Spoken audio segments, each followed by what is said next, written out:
Boche gold and diamonds. Buy now pay later. RSS പടർത്തുന്ന വംശീയ വിദ്വേഷത്തിന്റെ ഭാഗമാണ് അട്ടപ്പള്ളത്ത് നടന്ന അതിഥി തൊഴിലാളിയുടെ കൊലപാതകമെന്ന് മന്ത്രി MB രാജേഷ്. കഴിഞ്ഞ ദിവസം അതിഥി തൊഴിലാളിയായ ഛത്തീസ്ഗഡ് സ്വദേശി രാംനാരായൺ ഭയ്യാലിനെ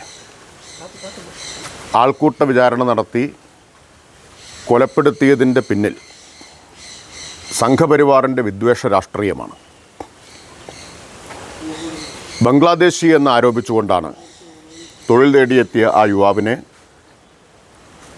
അറിയപ്പെടുന്ന RSS പ്രവർത്തകരടങ്ങുന്ന സംഘം വിചാരണ ചെയ്തതും ക്രൂരമായി ആക്രമിച്ചതും. ബംഗ്ലാദേശിയാണോ എന്ന് ചോദിച്ച് മർദ്ദിക്കുന്നത് RSS പടർത്തിയ വംശീയ വിഷമാണ്. മാധ്യമങ്ങൾ ഇതറിഞ്ഞിട്ടും ബോധപൂർവം കണ്ടില്ലെന്ന് നടിക്കുന്നു. 2 പേർ CPM-കാരെ വീട്ടിൽ കയറി വെട്ടാൻ ശ്രമിച്ചവരാണെന്നും മന്ത്രി പറഞ്ഞു. ബംഗ്ലാദേശി എന്ന ഈ ചാപ്പകുത്തൽ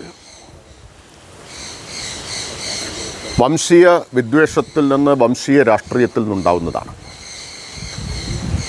സംഘപരിവാർ രാജ്യമാകെ പടർത്തിക്കൊണ്ടിരിക്കുന്ന വർഗീയ വംശീയ വിഷത്തിൻ്റെ ഇരയാണ് രാംനാരായൺ ഭയ്യാൽ.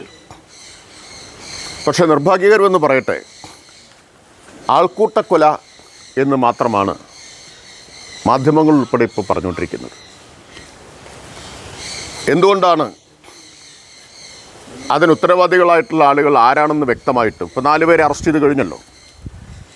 അറിയാത്തത് കൊണ്ടല്ലല്ലോ, വ്യക്തമായിട്ടും അക്കാര്യം മറച്ചുവെക്കുന്നത്. 2 CPM പ്രവർത്തകരെ വീട്ടിൽ കയറി വെട്ടിക്കൊല്ലാൻ ശ്രമിച്ച കേസിലെ പ്രതികളുമാണ് ഈ പ്രതികൾ. RSS CPM സംഘർഷത്തിൻ്റെ ഭാഗമായി. അപ്പോൾ അവരുടെ രാഷ്ട്രീയം വ്യക്തമാണ്, അവരുടെ ക്രിമിനൽ പശ്ചാത്തലം വ്യക്തമാണ്. എന്നിട്ടും അത് മറച്ചുവെക്കാൻ, ആ വിദ്വേഷ രാഷ്ട്രീയമാണ് ഇതിൻ്റെ പിന്നിലെന്ന വസ്തുത മറച്ചുവെക്കാനാണ് ശ്രമം നടക്കുന്നത്.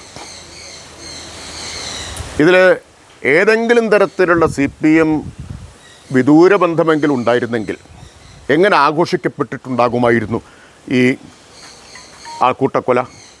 നിങ്ങളെല്ലാം എങ്ങനെയായിരിക്കും വാർത്ത കൊടുക്കുക?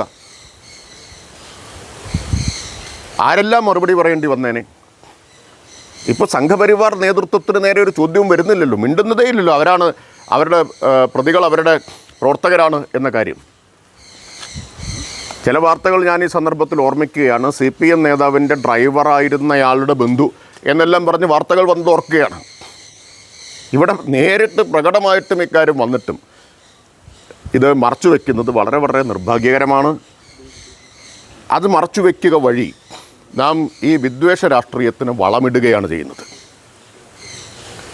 അതിനെ തുറന്നു കാണിക്കാൻ മാധ്യമങ്ങൾ മുന്നോട്ട് വരേണ്ടതുണ്ട് എന്നാണ് ആദ്യമായിട്ട് പറയാനുള്ളത്. Time kids pre school, Mannannur road, Vaniyamkulam. .view news. കാഴ്ചകളാണ് ലോകം, കണ്ടു തുടങ്ങുക.